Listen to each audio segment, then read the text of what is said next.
বন্ধুরা আপনাদের জন্য নিয়ে এলাম একটা ছোট্ট একটা ব্লগ। তো ব্লগটা আজকে থাকতেছে আপনার জন্য উপহার, মাছ মারা। কীরকম করে আমি মাছ মারি তোমাদেরকে আজকে দেখাবো এই ভিডিওর মাধ্যমে, আর আমি মাছ পাই কি না সেও দেখাবো তোমাদেরকে। তো ভিডিওটা স্কিপ না করে শেষ পর্যন্ত দেখতেই থাকো আমি কি কি করতেছি। তো দেখাচ্ছি তোমাদের যে আমি চলে আসছি এইদিকে, জঙ্গলের এইদিকে। আর হলো এই দেখো আমি ছিপ ফেলছি আজকে,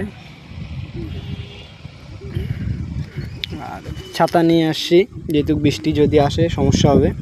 আর এই হলো এটা মাছের চার। আর ইতিমধ্যে অলরেডি আমি একটা মাছ মেরে নিয়েছি, আমাদেরকে দেখাচ্ছি। এই দেখো মাছটা। তো ভিডিওটা স্কিপ না করে শেষ পর্যন্ত দেখতে থাকো, এরপরে আমি তোমাদেরকে আরও মাছ ধরা দেখাবো।